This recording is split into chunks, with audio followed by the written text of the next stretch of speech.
Like, I've been in situations where I fucking hated my job, and it wasn't because of, like, what I was doing, it was because of the people I was surrounded by.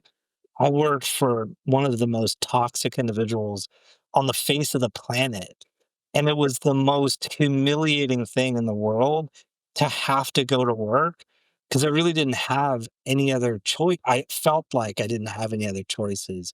So, like, to me, that's a huge issue, right? Like, finding a job that you actually can tolerate is a huge huge thing, and the only reason I'm bringing that up now is because it's really hard to figure that out when you're 40, and again, it's pretty hard to do it when it's your when you are your age, but you are at the moment where you're really investing in who you are and who you wanna become, and giving a lot of thought to the companies that you wanna work for, the type of people that you wanna work with is, like, really, really important, and so, like, I'll just echo that as well. All right, welcome back to Money Misfits. I am super excited about this episode because I'm trying something new. I have two students with me. I've got Areefa Ali and Dayana Romero. They are both online students of mine. They're both taking managerial accounting, and they have agreed to subject themselves to the ultimate pressure of coming up with an outline that I'm going to try to follow. I'm going to do my best to follow over like a 6 episode series where I address all of the things that Diana and Areefa think that I should address in the next 6 episodes. So, anyway, welcome. I appreciate you guys being here. Thank you. I appreciate you for having both of us Yeah. on. So, Yes. so, like while we were waiting for you, Diana, to to jump on, Mhm. Arefa was sharing a lot of her story, and I was like, man, she should really stop talking right now because all of this she should be telling on the episode, and it's just like it's gonna be hard for me to be like, holy shit, your parents are deaf. Like I didn't know that. Well, now I know Right. that. But anyway, like I feel like I want to just start with the two, like just having the two of you introduce yourselves in a better way than I can. Kind of share who you are, what your major is, what your educational goal is, and then like what's one thing about money that you feel you want to share. It could either be something you're not comfortable with, something that you do really well, something that concerns you. But let's start with that. Okay. You want to go first? Okay, I can go first. Okay, so as mentioned, I'm Diana. I'm actually a student at San Jose State University, and I'm just like taking classes at CSM right now just to take advantage because it is a lot cheaper. And I did have I took the class before 131 over the summer with you already, so that's why I was like, "Oh, well, this professor's super cool, let me just take the next one with him." And so that's how I ended up in your class. And then as for my major, I'm a marketing major. I'm minoring in radio, television, film. As far as what I wanna do with that, I'm still open to any opportunity that comes my way. Um, I would like to get into, I guess, anything tech related or like behind the scenes, you could say. I like seeing how things are produced in that way. So any company that wants to hire me can go ahead. Um, I'm graduating this May, so I'm really looking forward to that. Nice. And as for like the money situation, I feel like it was a real learning process for me. I definitely learned the hard way. Um, when I was 18, I moved out and I was pretty much like on my own, but I found my way back. And so that's kind of my story. And I don't know if you want to take over. Maybe we can dive into that later too. So did you move out from high? Did you go to high? Sorry, did you go to San Jose State directly from high school, and did you move into dorms? I did. So what happened was my parents are divorced, so I was living with my dad in my senior year of high school. And with COVID and everything, I I didn't really know what to do. I was the first one in my family to go straight to a 4-year, and, I was just, like, not the most satisfied at home because I live with my dad and brother, so I wasn't really around, like, many Yeah. women, and so I'm sure you can imagine how that was. And so I just felt like some pressure of, like, keeping the house tidy or, like, not having the same, standards as, like, my brother. Like, he could kinda, like, get away with anything, but, like, there I felt like Yeah. pressure on me. So then, I left. And, yeah, I ended up moving out, and I lived with, like, so many roommates, all in one house. It was off campus, so I actually ended up moving, like, down the street from my house. But I just really wanted, like, the independence to, like, make my own decisions, and I didn't make not every decision was the best one, but, that's why I decided to, like, move out right Nice. away. I did try to look for, like, apartments in San Jose, but I just part of me was, like, scared of moving out there because, like, I didn't know Yeah. anyone. Most of my friends went to, like, UCs or, like, they were all in SoCal, and I didn't know what I was doing Yeah. at the time, so it was just, like, the best option for me in Nice. that moment. And just before we get to you, Areefa, Diana, what do you think was like just kind of looking back at that initial departure from your house? What do you think it would have Mhm. what is there something that you wish you would have known about money moving out for the first time that you didn't know that you wish you would have known? I mean, like, I had, like, my little savings from, working at a job in high school, and I knew that I wasn't in a place to be, like, feel the financial burden just yet, but I was always, like, kind of in between jobs. I'm kinda, like, the type of person, like, if my like, I can do the job and, like, the job's never a problem for me, it's usually, like, the management, and so if they're making it That's hard for awesome. me That's the same as you thinking should. thing for everybody. Yeah. We all hate the management, but I totally get you. Like, I feel like sometimes it's just, like, not worth it, and so as I was, like, moving out, like, on my own, I ended up, like, being unemployed for a minute, and I basically almost burned through my savings. I was so disappointed in myself. I felt like such a loser because I was like, "Why would I quit my job if I don't have a job yet?" So, I just wish I guess I knew what to do when planning for that, um, and always just, like, understanding, like, how much to really have in my savings along with cards because I did have to. I totally messed up with credit cards and We the time. Yeah, actually I apologize for cutting you off because that's an important topic as well. Like credit cards, I hope is something that you guys want to want me to address in a future episode. To me, that's like there's a few things that students who are just graduating from college or are midway through college, there's only really a few things that you guys need to do and need to do consistently, and using the credit card is definitely one of them. So I'm definitely not going to push it on you, but I'm hoping I'm hoping that you guys choose that as one of the episode topics. But but yeah, like I think what you're describing is pretty common.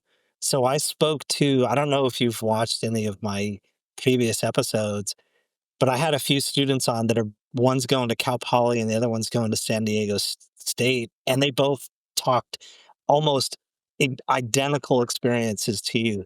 They're very bright. They're like you, that like it's not about being a loser or being foolish or stupid. It's just not really understanding or appreciating the magnitude of some choices. But they shared very similar stories where man, they blew through their savings super fast, and one of the kids had to get a job delivering food, and so it's like, well, those are good things I think to learn early, and what I'm really hoping is that, like, I'm trying not to be preachy, but I do hope that through these conversations, I can at least bring up some helpful tips on like, man, how would you manage how fast it's going to take for you to burn through your savings if you don't have income coming in, and what are just some of the things that you can do to prevent the worst case scenario. So I appreciate you sharing your story. It's real powerful, and it's very similar to things that I've already heard. So very nice. Okay, Areefa, like I've already heard the high level really cool stuff, and so do your best to pretend like it's the first time I'm hearing this again. Okay. Well, I mean, Diana hasn't heard it, so I guess, There you this will go. be a first.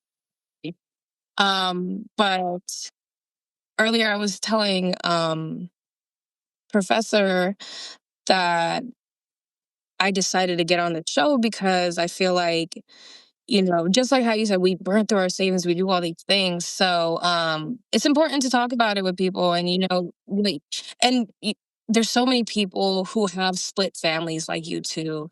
I don't have a split family, but my situation is crazier. And it's such a thing that like people feel like when they're going through that stuff, it's so, like, oh, like my family's split. I don't really have a place in here and I need to be my own person. And then you try to do things without the guidance that you needed. But at the same time, those people don't even know how to do their finances either. So it's like you're kind of going in blind with the blind. But before we get super into that, I am going to Skyline. I am hopefully going to be done with school within the next year, and then I'll transfer to a 4 year. I don't know where I'm going to go for a 4 year yet. That's still not one of my decisions I've made. But yeah, shoot, I was going over my family life. So, as professor, as you already blew the secret, my parents are deaf. Um, so I grew up with my parents being born deaf, so they've been deaf all their lives. They are immigrants, so they are not from here. My mom came here when she was 4, so I guess she kind of grew up um, as an American with the American lifestyle. But because of that, they kind of were never prioritized, if that's the right word to use, in like daily conversations with the family. They're just kind of sat out and left behind, and they're just clueless because everyone's talking and they can't hear. And I started to learn that when I grew up and seeing the family conversations with like my grandparents and my parents and how it was so um, just not the conversation's not even happening. It's just two different people having, or two different groups of people having a conversation, and everyone's just kind of, one person's not regarding the other person's looking at me like, huh, what's going on? So yeah, growing up with them, it was kind of like growing up fast for myself. I grew up, how do I say this? I grew up with my grandparents as well, and they were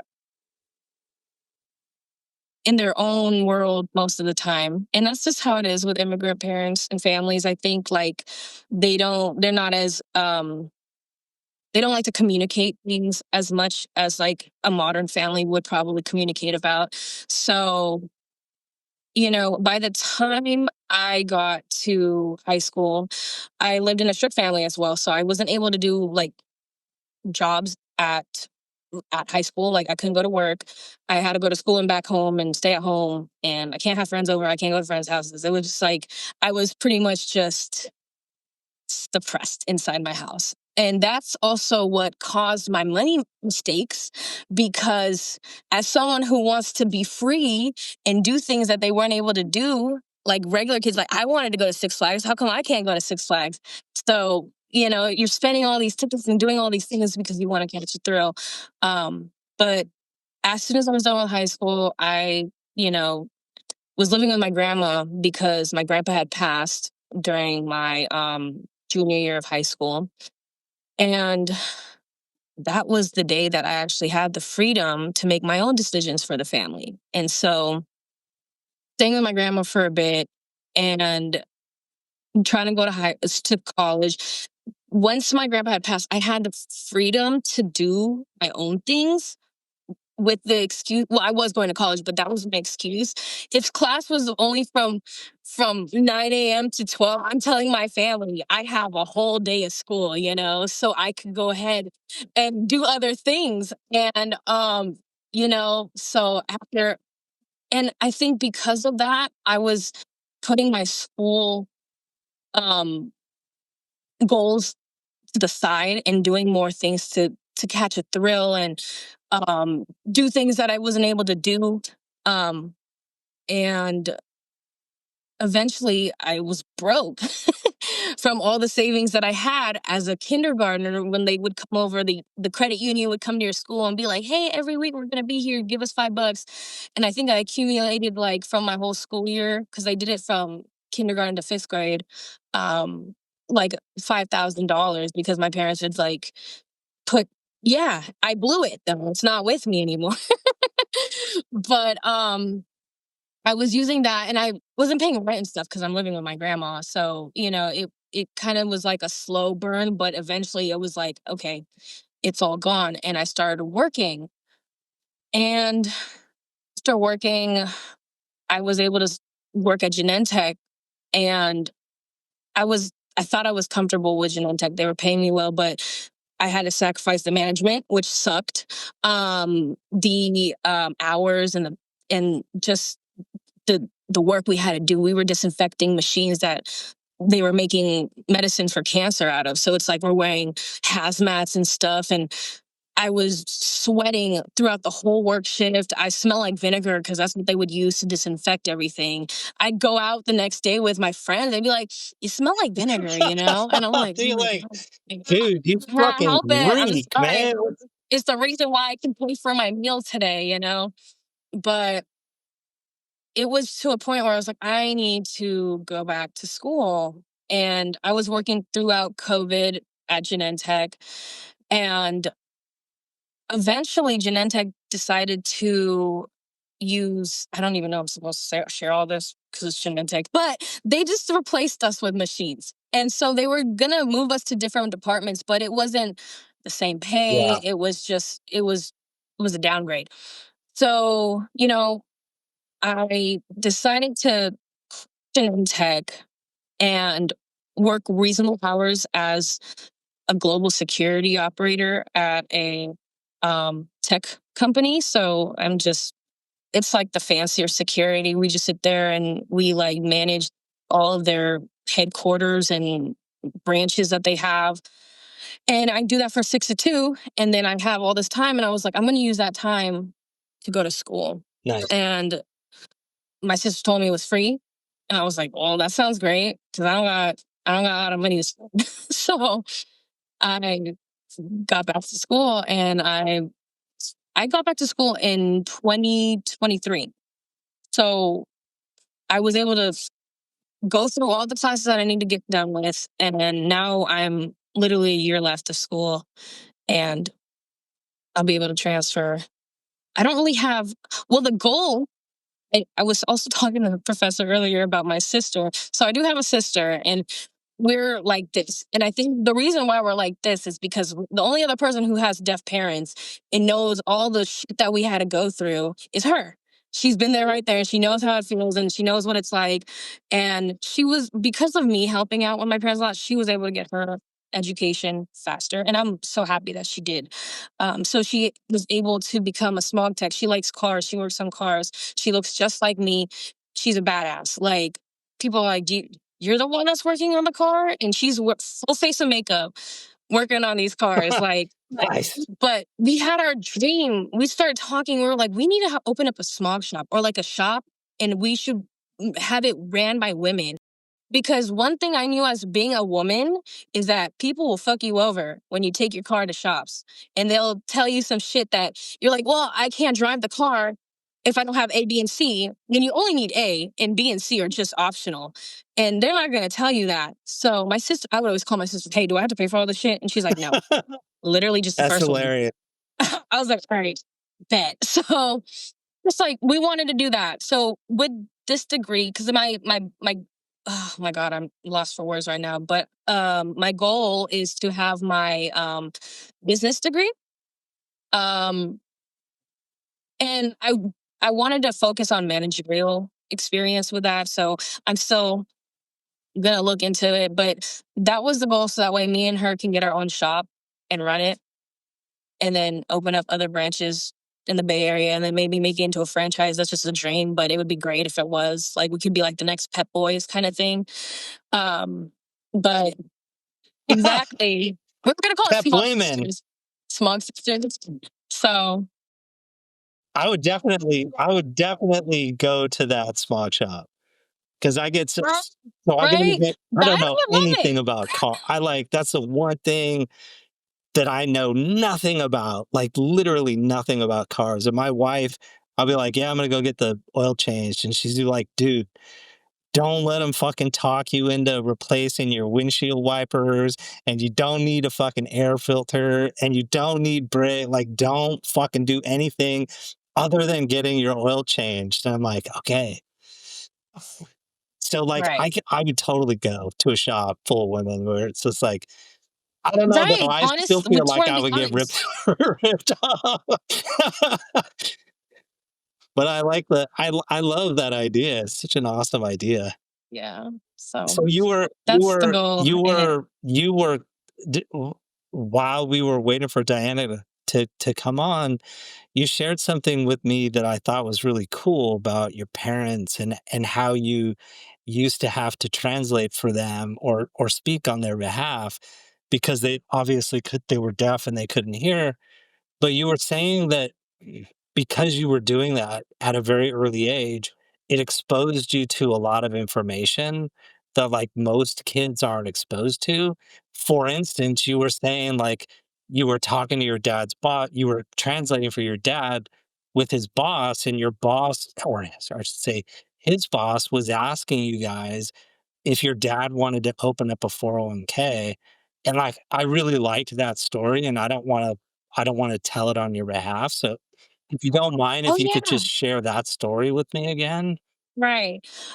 Sure. So, like I said, my parents being deaf, I definitely was their voice and their ears.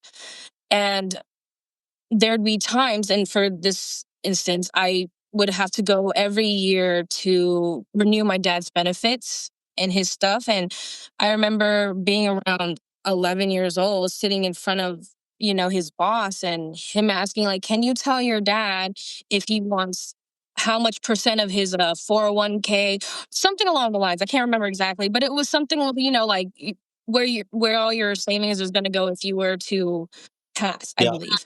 And at the time, I'm just 11. All I know is cartoons in school. And I remember translating it to him, and he just looked at me. He's like, I don't know what that means. And I'm like, well, fuck, I don't know what that means either. And so I had to take those risks and like ask, So as a kid, I'm asking, I don't know what that means. And I remember my boss being really, my boss, our boss, it was our boss, but he was looking at us like, oh my God, like I have to explain it to this kid, Yeah. And I do remember him, I don't want to say dumbing it down, but he made it to a point where I could Yeah. understand it, So, he was like, oh, when your dad isn't here anymore and he has all this money, who does he want it to go to? Does he want it to go to mommy? Does he want it to go to where does he want it to go? And so, I'm telling my dad, and he's understanding because I learned, and even as an adult now, my conversations with my dad are still like that, where I have to make it understandable for whereas a kid could Yeah. understand because he doesn't know what big words are. And him coming from another country, they treat deaf people like they're deaf and dumb. That's their term when you're deaf out there is deaf and dumb. And they put you in a school full of mentally challenged people when he's not mentally Yeah. challenged. He can Yeah. hear. He can't hear. That's it.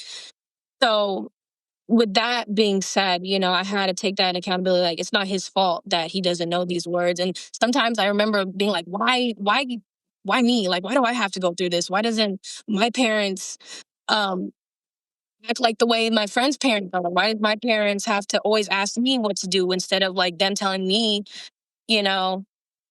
So it was a lot to take in, and it means a lot of learning, a lot of a learning advantage for me as well as a kid. And then as I grew up and I started to have, these realizations that I got the gift to learn these things, and I was telling Professor earlier that, my dad doesn't have a voice, but I do, and I should be able to use my voice because he's not able to. And that's why I really wanted to be on the podcast, is because, like, it's so important to be able to know that you're not alone in such a stressful thing. Like, everyone stresses about money. It's such a common, I think it's like the number one thing that people stress about in America is money. And we have homeless people all the time. I live in the city, like, we have people in tents, and sometimes you have to sit there and be like, okay, I know I'm stealing my money, but I got to be really thankful that I have enough money to be able to live the way I do and not like them. So yeah. So a few things. You definitely wanted to tell your dad's boss that the money goes to you when he passes away. Oh, Right, he's right, definitely telling me he wants it to go to me. But then, just on a right. serious note, do you feel? Well, let me back up. I do want to echo this idea that money is a stressful thing, and it could be so less stressful for college students or young individuals because you guys you guys have a superpower that like people my age don't have. You have a lot of superpowers actually when it comes to money that people my age don't have, which is one, you're kind of starting with a clean slate. So it's not like you're, Diana, the story that you shared, like even though it was traumatic at the time, like that is so much less scary than stories about being 40 and being deep, deep in credit card debt and student loan debt and maybe even credit cards like maxed out to a point where it's just absurd, where you're like on the verge of bankruptcy and you don't have anything saved for retirement. Like that's a much scarier place to be. So when we're young, we have the opportunity to like have these conversations. They're not the most comfortable conversations, but they're so much easier now than they can be or that they would be for you at 35 or 40. So one, like I feel like I wanted to do this podcast for that exact reason, which is like, and I would really like to make this less mystifying and just like again, like I know I said it before, but there's only really a few basic ones that young individuals need to do to be really powerful money management or to make really powerful money management decisions. So that's kind of like the reason that I'm having these conversations. But Areefa, like, I'm curious, do you think that because you were sort of allowed into your parents' finances for things that have to do with your parents being deaf, do you feel like money is less mystifying to you than it would be to somebody else? Or do you feel like it's still this big black box that you don't really understand all that much? A good question. I would say that it wasn't like a black box to me. I'll say that. I know what, like, I knew about bills and payment and stuff at a very young age. So I knew those things were going to be a part of my adult life too. Um I It's one of those things where, like, you can bring the horse to the water but you Yeah, can't make him totally. drink it. Yeah. So it's like, I knew this information, but did I still have to make the mistakes? Yes. I totally made the same mistakes my parents made in some things. I definitely avoided some mistakes my parents made. But I never looked at it as like I'm so lost, because I kind of had the idea. Like, my dad did have Yeah. the cards. I think his first credit card that he opened up was with Sears, Nice. and they're no longer in business. But I remember helping him with that application and stuff. And I remember learning that this is the money that you have to give back. In order to keep this card, you need to pay everything you bought. It's not Yeah. free. And I knew that because I knew how much my dad was getting paid. I knew his account. I knew his ADP, or yeah, is it His ADP? paycheck, yeah, But like yeah. everything. Yeah, yeah, his paychecks. I knew how much his when his paychecks, he would get them every 2 weeks. He still get 'em every 2 weeks. how much he's making, how much his rent is. I know how much we have to save for PG&E. Like those things I kind of knew. I wasn't so like lost about that. I think what my problem was the fact that I still had this missing inner Yeah, child. totally. Yeah, Like I wanted to redeem, and it blinded me on so many things, and I would just take trips to Vegas, Miami. I was living on a fast life for a minute, like I did a lot of things that my parents didn't get to do at my age. And matter of fact, like anyone in my family got to do at yeah, my age. So, I regret some things and I don't regret yeah, some things. There's some things that I'm like, I did spend a lot, but I'll never ever get that back. Like, it's like that memory will always be a part of me, and I'm so yeah, glad it happened. Like, I can't yeah. be mad. But there's totally a lot of things that I'm like, I knew better. I Maybe need. maybe you could have just balanced it a little bit more. Like maybe you could Oh have yeah, done, and you should still be planning to do those things, but do it in a more balanced way, right? So like maybe you don't right, maybe you do want to go to Vegas, but because that is a huge priority for you, maybe it's, hey, I'm going to Vegas, and so I'm not gonna eat lunch like at the most expensive restaurant day. Like right. I'm I was not doing that. I'm gonna pack a lunch and then like, just make that part of my spending, keep that under control so that I can Right. direct more of my savings or more of my discretionary income to things that I actually put a higher priority on. Diana, what about like you shared a totally different story, but in terms of like thinking about money, does it seem totally overwhelming to you? Is it like this huge mysterious black box? Or do you feel like you sort of understand the big points and it's more about, like Areefa was saying, where it's more about implementing that stuff or having the discipline to implement what you think is what you think are the right choices? Or is it both? Like, at the time, I would say I had the discipline to make the right choices. So I think when it comes to money, it's just like super situational, like depending on person. I mean, I grew up in a family that had like, not to say anything bad about my family, but like just not the best financial Yeah, literacy. And like myself had to like I'm still teaching them all about it, and I'm always pushing my family like this is what you should be doing. Like, because my family, I come from immigrant parents too, and so, like, it just, like, scares me a bit knowing that they're only getting older and, like, at least, like, my mom's job, it's not yeah, super, like, yeah, stable. So it's, like, I don't want, like, them to have, like, a financial burden and, like, not be able to even, like, rely on themselves because, like, they don't know what Roth IRAs are. Like, I'm explaining that to them. Um, and like saving for them isn't easy when you have to live yeah, paycheck to paycheck and like Right. not getting or they weren't able to get like the same education that I'm currently getting. And so, I mean, like at the time for me, like when I was facing all of this like financial like overwhelmness yeah, yeah, or whatever, like I knew what the right choices were, but I just like I guess like what really set me back was literally school.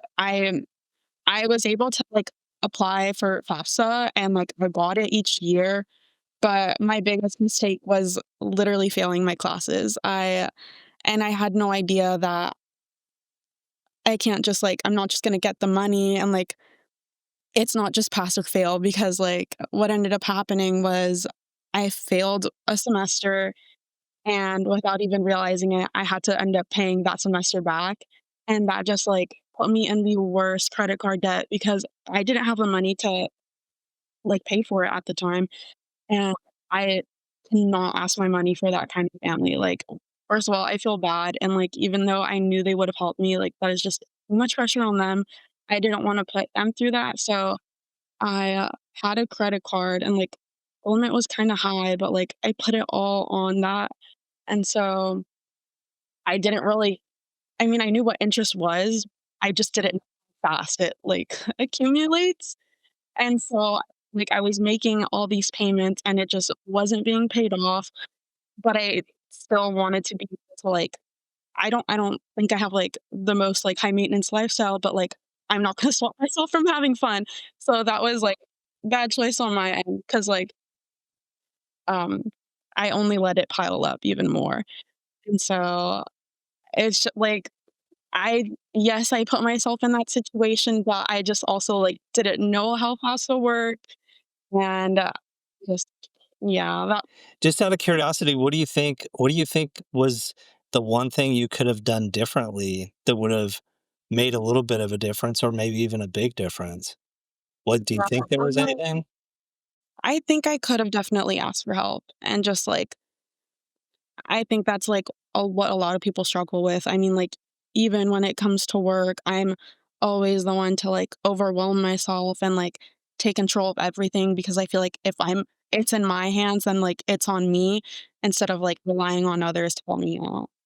So, Nice. yeah. The 2 thing like, again, like, I really don't wanna be preachy, and that's not the intent, but just the 2 things that really quickly come to mind are are the first one is this idea that, like, everybody says, like, the pillar of financial planning is having an emergency fund so that when something unexpected happens, you have that to dip into rather than your credit cards.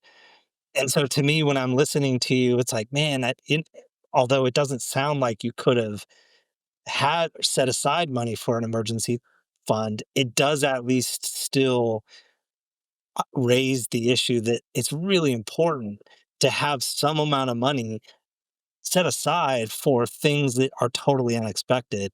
And even though they're unexpected, they're gonna fucking happen, right? Like no matter how much you plan for stuff, like there's always things that you don't anticipate, right or wrong. And it's like having that emergency fund to dip into so that you don't have to put things on your credit card is just a huge lifesaver, right? And so, like, again, it sounded to me like that wasn't really an option. So I'm not trying to preach. I'm just suggesting that that's definitely something that we want to keep in mind moving forward. And then the other thing, you're going to get pissed at me for this, but it's like you were saying that maybe you quit your job because you didn't fucking get along with the people that you were working for. And now I wonder, would you think twice about quitting if you were in a like if you were in a situation that was kind of toxic or you didn't appreciate, do you feel like you would put up with it a little bit more at the moment because of what you've gone through? Yeah, I mean, knowing what I know now, I would never have done that in my life again. Like, that was the dumbest thing I've ever done. And, I mean, at the time, it felt like the end of the world because I felt like, I had been at this establishment for like 5 years of my life. I thought that well, actually, I was really close with my managers, and I just didn't like the way that I was seeing other people Got get it. treated. I thought that I had some sort of I wouldn't say I mean, I don't know, it felt very friendly. I thought there was, like, a bond there. I thought in some cases, my opinions would be prioritized over others, especially, like, new hires, and, I had, like, leadership at my job too, so it just what really set me off was, like, um, I was working with younger people, and they made my job miserable for me, so because who would have thought that, like, teenagers could really, like, make my job feel like hell, like, every single shift. And so I, ended up talking to my managers, and I was like, "Hey, like, I just had the worst shift of my life. Can you please talk to them? Can you stop scheduling with, like, them with me?" Like, I really did run through each possible, like, scenario to, like, quitting because I liked my job. It was very easy of job, and, I that was just, like, the first job I had growing up. Then I don't know, it just sucked. I thought I was being kind of, like, used in a way. I don't think I was really getting paid what I should have, and it obviously sucks when you find out, like, what Yeah, other people are totally. getting paid when you see Yeah. them on. So, if I can do this, I can just work somewhere else. Like, if I can put up with this, like, I'm sure anything else won't be as bad. And then reality hit me when I got a new job, and that was literally a job from hell. I don't even know. I always see on Indeed, they are always hiring, and now I know why. Because, like, they literally just throw you in, and I was like, "Oh, what did I just do?" Like, I had it so easy, like, why would I do that? That's funny. So I read a book. I very rarely ever read, but I read a book. It was like The Psychology of Money, and there was a chap. Even it was like one page, and it was saying that some guy created a study, and he was like, "Yeah, I really want to figure out if money is going to make you happy." And so he did this like huge study in the 80s, and he realized that like money doesn't by itself doesn't necessarily make you happy. He said the one common thing amongst everybody who like displayed happiness, like they felt like they were happy, the most common single denominator was the fact that like people feel, if you feel like you have control over your life, you tend to be more satisfied and then more happy. And so the conclusion of the study was like, well, fuck, like money doesn't really make you happy. It's control over your life that makes you happy. However, money can allow you to assert control over your life, right? So, again, going back to that emergency fund thing, you could have left a job that you weren't happy in if you had like a better emergency fund, right, set aside so that it allows you the freedom to move a toxic environment and go look for something a little bit more healthy. And so again, just like this idea that an emergency fund is something that seems to be important to me, I keep going back to that. And I will tell you, like, I've been in situations where I fucking hated my job, and it wasn't because of, like, what I was doing, it was because of the people I was surrounded by. I worked for one of the most toxic individuals on the face of the planet, and it was the most humiliating thing in the world to have to go to work because I really didn't have any other choice. I felt like I didn't have any other choices. So, like, to me, that's a huge issue, right? Like, finding a job that you actually can tolerate is a huge huge thing, and the only reason I'm bringing that up now is because it's really hard to figure that out when you're 40, and again, it's pretty hard to do it when you are your age, but you are at the moment where you're really investing in who you are and who you want to become and giving a lot of thought to the companies that you want to work for, the type of people that you want to work with is like really, really important. And so like I'll just echo that as well. Anyway, what I was saying was like I feel like we should jump into like the main purpose of this episode, which is I really want to, and I feel like we're doing a pretty good job of balancing conversation with like little takeaways. But what I really want to do is identify like six topics that you guys think you would really have benefited from or will benefit from, and what you think your friends would benefit from. And I'm going to use those to like kind of sketch out my next 6 episodes, and my plan is to, like, have conversations just like this, and then continue to not be preachy, but just have a conversation so I can listen to you guys kind of share from your perspective, like, what are the issues that come up when it comes to, like, budgeting? Or what are the issues that come up when it comes to credit cards? Like, what are the most common experiences? What do you wish you knew? What are the issues? And so with you 2, I would really like it if we could just, like, try to figure out, like, what should be the 6 things that we talked or that I talk about? And then I would be more than happy to have the 2 of you come back if there are specific topics that you're like, "Fuck, I definitely like that topic." Sorry for swearing. I don't know if you Yeah. guys have, like, appreciated that from me just yet. but I tend to swear quite a bit. So I apologize if that's That's something totally fine. you guys had not appreciated. Since you're online students, you don't get that version of me. But anyway, like, I think it's so real though. Like swearing is like everyone does it when they talk. It's like in a realistic conversation, yeah, I'm throwing F bombs I like agree. all the other times, you know? I So tell my it's, friend, I feel like if we stop making everything so professional and more just like, hey, I'm actually talking to someone who yeah, I can actually just really be myself oh, around, you I know? I don't totally have to agree. think of big words to say because I suck at big So do words, you I. know? I'm not a good big words. Yes. So I'm I okay was with telling it. my friends, I'm like, I honestly, they were like, dude, do you swear a lot in class? Like, what do your students think? And Hell I was yeah. like, oh, I fucking swear a lot in class. And I was like, honestly, I don't even know how people teach without swearing. And they were like, serious? And I was like, I'm actually so good at swearing. Like, I am like an advanced swearer. I'm so good. I can tell the class, okay, I'll put like money in a jar. Every time I use a swear word, I'll put money in a jar, and then at the end of the semester, I'll give that jar of cash to like the highest performing student. And so there will be days when I will like slip in swear words and nobody in the class will even notice I swore. It's like I'm so good at that. It's like I'm that good at swearing. Anyway, so again, I want to apologize for swearing so much, but what I feel like I want to do is just quickly run down the list of topics that I sent to you guys. I'll do my best to kind of get through that.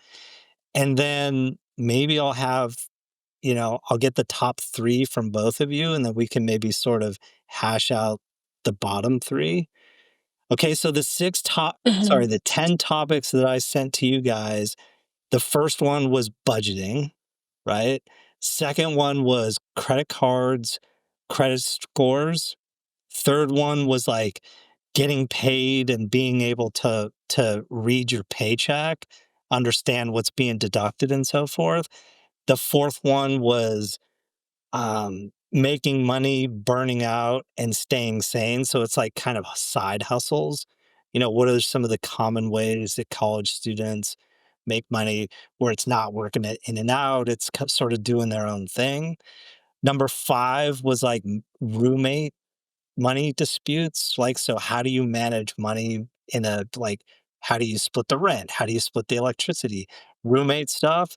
Number six was like looking at your spending and trying to figure out if you're getting suckered into subscribing to too many or signing up for too many subscriptions. Number seven was buying a car and like all the fucking headaches that go along with that.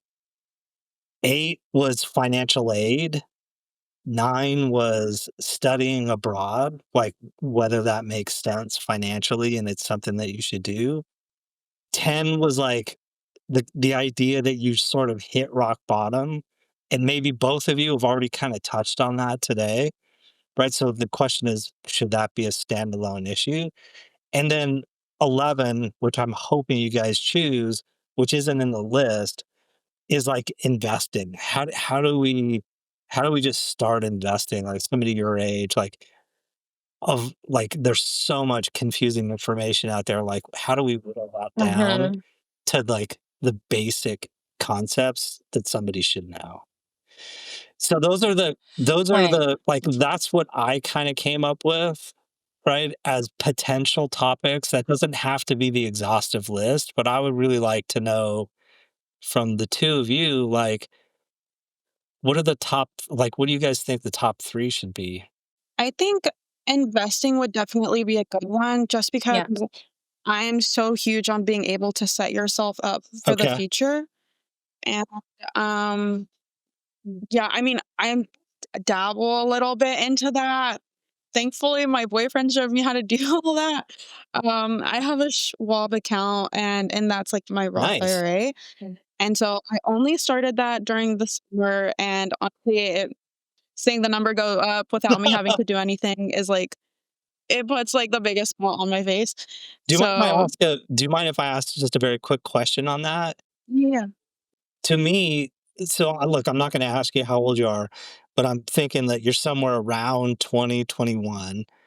Like, have you what's the thought behind, like, that being your primary investing strategy, and it's something that you're not really gonna be able to tap into for 40 fucking years? Like, does that like, are you ever like, "Man, this is a waste of time, like, I'm doing all of this, and I'm not really gonna be able to spend any of it until I'm 62?" Like, seriously? Does that ever Yeah. cross your mind? It definitely does because part of me is always like, I can just put it in my savings account and like use it when I want to. But then, like, I personally don't like, as I mentioned, like with my parents' financial story and like their history themselves, um, I guess I just get like more satisfaction in knowing that like I'm setting myself up for Yeah. my future. I don't have to rely on other people as much. And like, I just like, Such a Like, powerful thing for a financial woman too, insecurity, right? like, terrifies me. Yeah, That too, especially, like, with what's going on today in the world, like, you really don't yeah. know, like, what will happen next. So, yeah, I mean, when I first learned about, like, a Roth IRA account, I think I was, um this had to have been, like, 4 years ago. I downloaded an app, never touched it. I wish I did. But, my friend told me about it, her dad set it up for her, and, like, my sister and her finances, I'm like, "Girl, you need to do this right Nice. now," like, especially I'm the youngest one, and so, like, I see my sister, she makes good money, I'm like, "Do Yeah. yourself a favor and just start now, like, it's There's gonna pay so much off." there to talk about. Yeah, and I definitely can't call myself, like, an expert on anything at all, like, I bought one little stock, I know it's going up, I know it's a good one, so Nice. I don't even touch it anymore. If I have the money, like, I'd like to buy more, I'd like to add more into Yeah. my account, but I'm definitely still saving up for my rainy day fund because after what I put myself through, I don't wanna be put in that situation So again, investing so was Right. your first one. What's your second one? I guess maybe budgeting just because, you look at your paycheck and you're like, "Oh, I only need to budget a little Yeah. bit," or, "A little 25 into my savings account, Yeah. that'll do it." It's on Yeah. auto every month, which is what I used to do. I used to just take $50 and put it into my savings account, and I really thought that would help me get by. But I came to and for some people it might, but once again, like, you don't know what will happen I until it was happens hoping to that you. you guys were gonna pick budgeting, and it doesn't have like, again, there's so much to talk about, and I'm not really gonna try to convince anybody to sit down and go over their fucking spreadsheet for hours once a week, like, it doesn't have to be like that. Like, for me, I really enjoy that, like, I'm a dork that way, but for some people, maybe it just makes sense to just be conscious about, like, how much are you spending on like, so at school, students are always standing in line at the Starbucks counter in our student union, and it's like, "Fuck, guys," like, do you really, like, I wonder how many of those kids know how much they're actually spending at Starbucks a week, and so, like, budgeting could just be literally, like, let's just be aware of how much money you're actually spending on certain things, and, like, we don't have to go through the huge long list, but as long as we're being conscious about, yeah, we wanna be going to Vegas, and so maybe it makes sense to get out of the Starbucks line and just, like, make sure that money's going to the savings account so you can go to Vegas. So I'm down with budgeting as well. Like, you're really good at this, Diana. Some of those students, because I felt that too, I don't even wanna open my Chase app, like, cause I have it on my phone, so I can see, like, at any Yeah, point of the day how much I yeah. have, how much I spent. It creates a ton Like, of that is, anxiety, like huh? it does, especially, like, if you're going, like, on a trip or something. I just went to Disney, like, last week, and I Yeah, I don't yeah, even wanna know. Like, It's I worth know how it. plans to It's go, worth but it. yeah. It's so, like, it does create a lot of anxiety, but it's just like, yeah. there's no fixing that, but just, like, if you can at least be a little bit conscious about some of the decisions you're making, the Yeah. anxiety may always be there, but there's ways to try to manage it, and just being conscious about Yeah. the way we spend our money is really important. So I totally agree that budgeting is in your top 3. So and then finally your third point. Maybe financial aid or subscriptions because, like I said, I screwed myself over with financial aid. And had I known that, I would have saved myself so Okay. much debt. But also just like the process of like doing it. And I think some people don't understand that, how the loans work. I luckily haven't had to take out a loan through my school. So, I mean, even though I don't know that, or, like, haven't done it, I think it's still important to know, and, like, at least you can, like, educate others that Okay. are doing it. Cool. And then, like, as a subscription, That would be 4. oh, well, I just wanna make one little Okay. point in it really quick because a lot of the times you're signing up for these subscriptions and you forget Yeah. to cancel them, and that is exactly what happened to me. I was paying for a newspaper article. I don't even read newspapers. If it's, like, digital, like, I'll do that, but the disbelief that on my face when found out I was paying, I think it was for like the Wall Street Journal. Why? What business do I have even like going on Wall Street Journal? I think it was like a $40 subscription, and I found out a couple months ago that I was paying for a And whole when you're year. not Yeah, making a whole lot, that's a huge percentage of what you have. Yeah. That's that's fucking bullshit. I'm down with the subscriptions too. Yeah. I, yeah. I pay for them. I have a ton of subscriptions, and I'm just like, "I gotta cancel that shit." It's just, like, driving me nuts.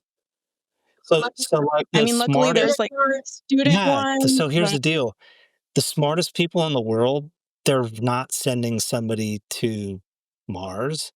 They're figuring out how to steal money from you, really. Like, they're working at all these high tech companies in the Bay Area, and they're like trying to figure out how to get you to shop at their stores. That's what the most intelligent people are doing. So it's no wonder that like you're making these what seems like a light decision at the time where you check a box here or agree to this there and you don't realize, but you're signing yourself up for like a $40 Wall Street Journal subscription.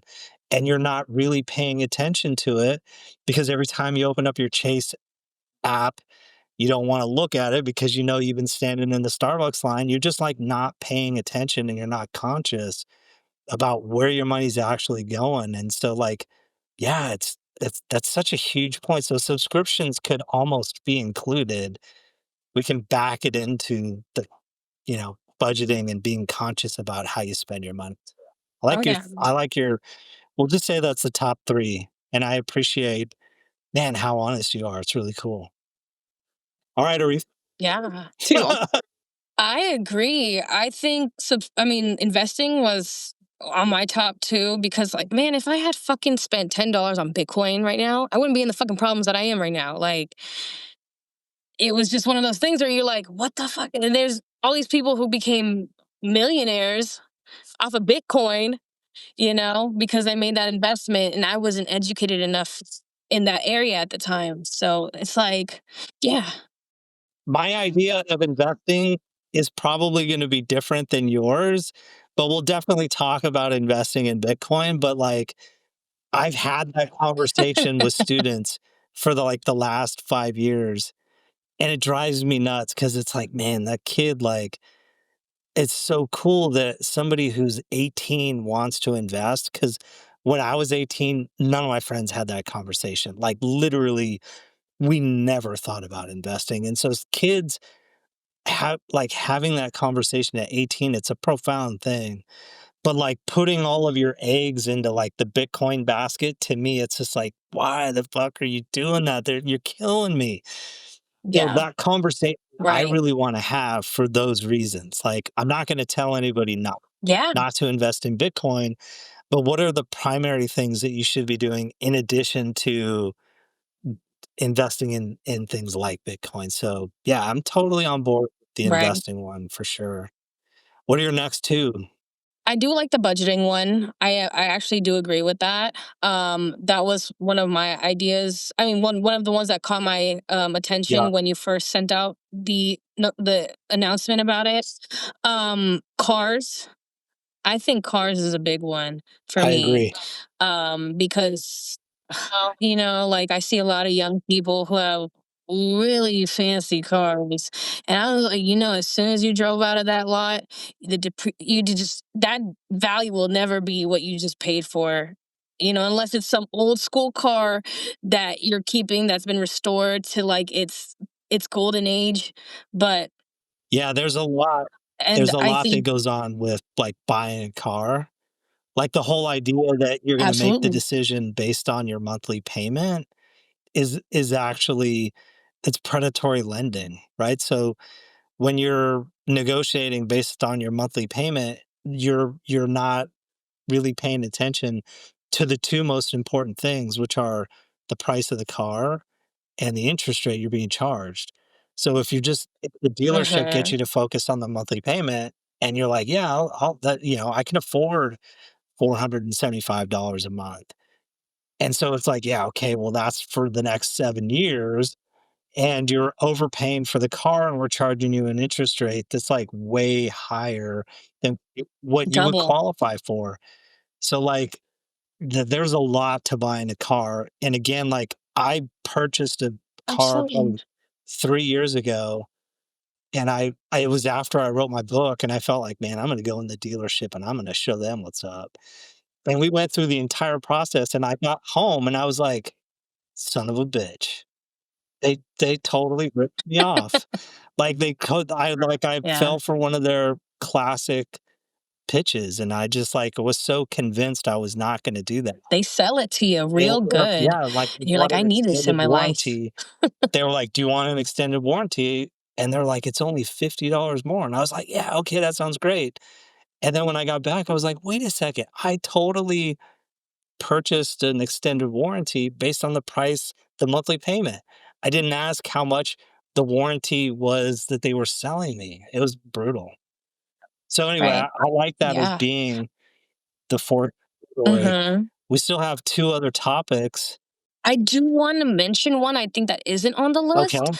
and it's one of those things where had to go with like what are the biggest mistakes you've made Yeah, in money, and I feel like I'm only speaking for myself and what I've known from other people around me, but significant others or relationships, and I blew money on a man that did not deserve the money that I gave him, and I feel like that's a lot of things where it's as a woman, and I feel like that's really what the reason why I reached out to other women on in the class to join me is because I know there's a guy that you spent like $1,000 on. Like it has to have happened. It's part of like being in that. I think even in high school too, like, you start getting into relationships and stuff, and I was in a relationship for 3 years with someone that I realized didn't have the same financial goals as me, and it interesting. really made me look at who I want to be with in the future, Yeah. because I think that's such an important part is like, oh, he's great, this and that, or they're great, whatever, but are they Dude do spending they have a way too much job? money. Do they have a goal? Yeah. And I think women spend a lot of money on broke men. Like, it's That's such a thing, and I feel like that's awesome.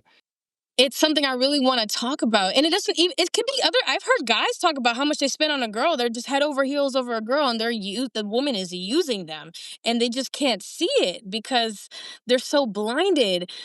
And I like th so yeah, that's a it only gets more complicated the more you get older, the older you get, right? So, like, one of the I was biggest watching a documentary about a Yeah, woman, and she was on an online, she was dating somebody online, and the guy was just a scammer. And she spent like her whole life savings just so that she could feel love again from a guy who doesn't give a fuck about her, you yeah. know?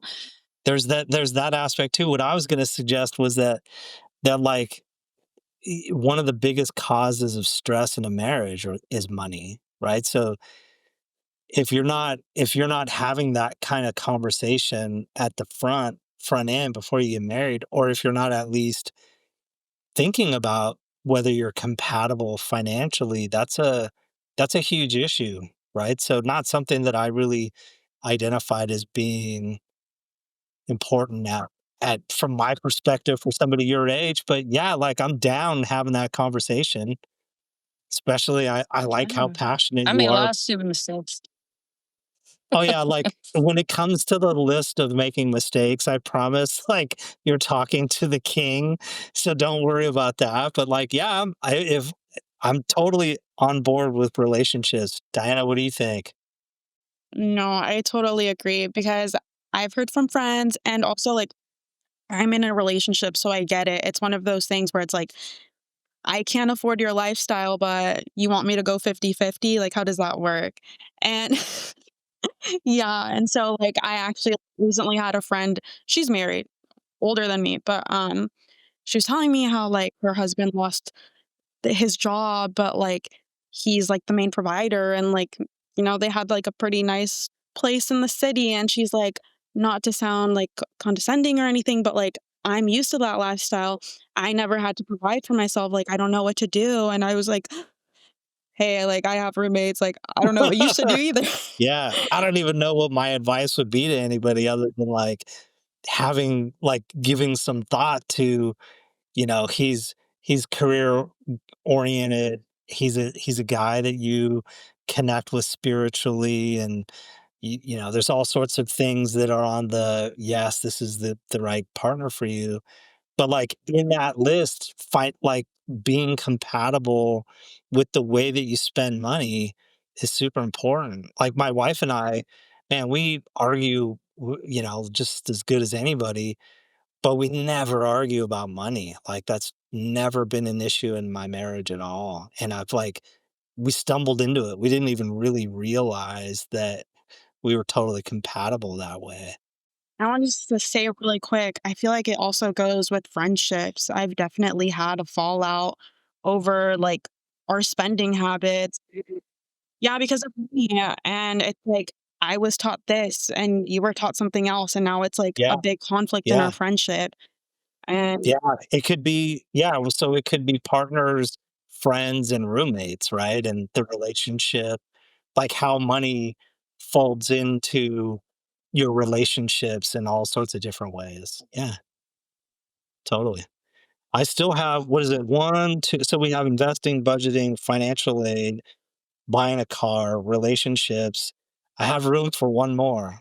And if I was gonna argue to include one, I feel like I would include credit cards and credit scoring. I was just gonna say credit cards Yeah. and credit score. Yeah, Okay. I'm down for that one. Okay. yeah, I definitely had that awkward conversation when I had a credit card, I was in the dealership, and then I'm like, "Oh, I have the best credit," not knowing how your credit history works, and I'm telling my dad, like, "Don't worry, dad, like, yeah, you can co-sign here, but, like, it's good, I got it, like, my score's pretty good." They run my credit, and they're, like, talking to my dad, and I'm just like, "What are they talking about?" And then my dad's like, "You kinda have, like you need a little more than just, like, a little baby credit card, like, I have a I have this history, like, you don't have that yet, so technically your credit cards means nothing yet." And I was just like, "Oh, Nice. okay." We bought well, so I bought my son his car, and I was like, "Look, we're gonna put it in both of our names, and we're gonna finance the thing so that my son can establish credit." And so the guy who we were dealing with, the car salesman was like, "Okay, well, I need to run your credit report." I'm like, "Okay, you go run my credit report." So the guy ran off, and I was telling my son, I'm like, "They're gonna come back, and they're gonna be so fucking stoked about my credit is so high." And my dad's like, "Only somebody your age would flex about their credit." And I was like, "Yeah, well, I feel pretty proud about it." So credit cards, credit scores, like all that stuff, it's like that's a minefield of things that we could talk about. So I feel like I like our list. Like I was really hoping that like so relationships wasn't even on my radar, but like most of what you guys identified were things that I was really hoping people your age would resonate with. I think it's like the topic's great. And as a first season, like I'm really gonna try to go through the next 6 episodes and really try to like have a conversation with students, and you guys are invited anytime you want to come back, you're more than welcome. And then follow up that conversation with just like short 15-minute teachable moments where like, hey, these are the things that came up in the episode. And then I'll just like have a follow up presentation, which is just like, okay, here are some of the things that I think are the teachable moments from that conversation. I think it'd be really cool. So I'm really excited. And I totally appreciate the two of you like jumping on this, even though you didn't know who I was. And well, I mean, you know who I am, but I never really had an opportunity to meet you guys beyond just like a few emails here and there. So again, I really appreciate the time. If you guys want to come back for any of the episodes, feel free to reach out to me. Otherwise, I think that's a wrap. Unless anybody has anything in closing they want to share. I think it was great. No, I'm definitely down to come back in another, and I'm probably in a better setting because the power's out at my house. So I this is the only way I could charge my phone, Nice. and so that's where I'm at right now. But definitely willing to come back for sure. All right. Awesome. Yeah, and I had a really good time being on. I think it's super cool what you're doing, and I wish I had more professors like you on my campus. It's super hard getting to know professors when you're a commuter, and I know CSM is like that too. Like, everyone just goes to school, leaves, get the job done, that's it. So, it's really cool doing, like, a little I one-on-one with appreciate you that. right now. Yeah, I agree. That's like the biggest thing about education are the relationships that you form, right? So, like, studies have shown that the stronger your relationship is with your professor and your fellow students, the more likely it is you're going to succeed in your class and on your journey. And so, like, I've really tried to, like you guys know, I try to make it a point to bombard the class with announcements and share as much of my personality as I can with you guys. And I do it for a reason. One, because it's like it's nice to be heard, and it's always nice to for people to hear what I have to say. But the other one is like it's important for you guys to hear my stories so that you relate to it in some way, because it is an established fact that you will do better if you have some relationship with the people that you're on this journey with. So I appreciate that.